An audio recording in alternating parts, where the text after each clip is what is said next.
भारत के दबाव के बीच नेपाल एक बार फिर अपने कदम से पीछे हटा। केपी ओली सरकार ने विवादित नक्शे वाली किताब के वितरण पर रोक लगा दी। स्कूली पाठ्यक्रम में शामिल इस किताब में भारतीय चित्रों को नेपाल ने अपना दिखाया।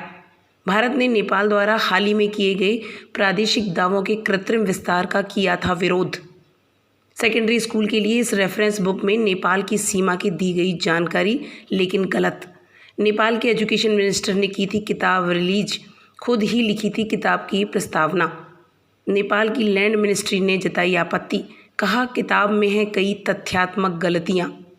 बताते चले कि भूमि सुधार एवं सहकारिता मंत्री के प्रवक्ता ने कहा कि शिक्षा मंत्रालय को नेपाल के भौगोलिक क्षेत्र में बदलाव करने का कोई अधिकार नहीं है और इस किताब में कई तथ्यात्मक गलतियां हैं। यह पुस्तक शिक्षा मंत्रालय ने तैयार की है, लेकिन उसके पास इस विषय की विशेषज्ञता नहीं है। शीर्ष अधिकारियों को गलतियां ठीक करने के लिए कहा गया है। नेपाल के विदेश मंत्रालय और भू प्रबंधन मंत्रालय ने शिक्षा मंत्रालय की ओर से जारी इस किताब के विषय वस्तु पर गंभीर आपत्ति जताई थी। इसके बाद नेपाली कैबिनेट ने शिक्षा मंत्रालय को निर्देश दिया कि वह न केवल इस किताब के वितरण को रोके, बल्कि उसके प्रकाशन पर भी रोक लगाए। भारत नेपाल सीमा पर भारत के कई क्षेत्रों को अपना बता रहा नेपाल ने एक कदम पीछे हटा लिया है।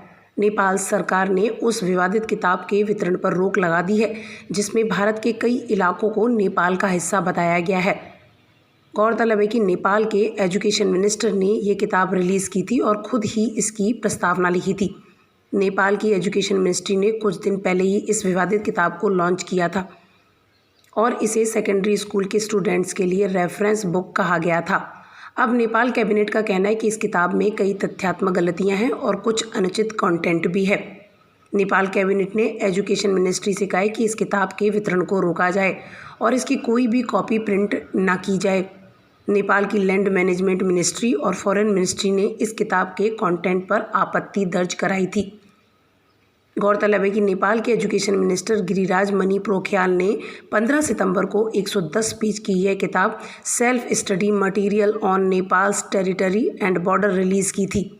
इसमें मुख्य तौर पर भारत के साथ नेपाल की सीमा विवाद का जिक्र है और बताया गया है कि भारत के कई इलाके नेपाल के हिस्से हैं। इस किताब में नेपाल का नया एरिया भी बताया गया, जिसमें कालापानी भी शामिल है। नेपाल के नए पॉलिटिकल मैप में भी भारत के कालापानी, लिपुलेख और लिम्पियाधुरा एरिया को अपना बताया गया है। इस किताब की प्रस्तावना खुद नेपाल के एजुकेशन मिनिस्टर ने लिखी। उन्होंने लिखा कि किस तरह उन्होंने 24 साल पहले कालापानी, लिपुलेख और लिम्पियाधुरा से भारतीय सेना को हटाने के लिए कैंपेन किया था। वहीं लैंड मैनेजमेंट मिनिस्ट्री का कहना है कि इसमें 35 जगहों पर गलत और असंवेदनशील टिप्पणी की गई हैं। मिनिस्ट्री के मुताबिक अभी कालापानी, लिम्पियाधुरा और लिपुलेख का पूरा एरिया का नाम अब तक पब्लिश नहीं किया गया है और इससे पहले किताब छापना ठीक नहीं है।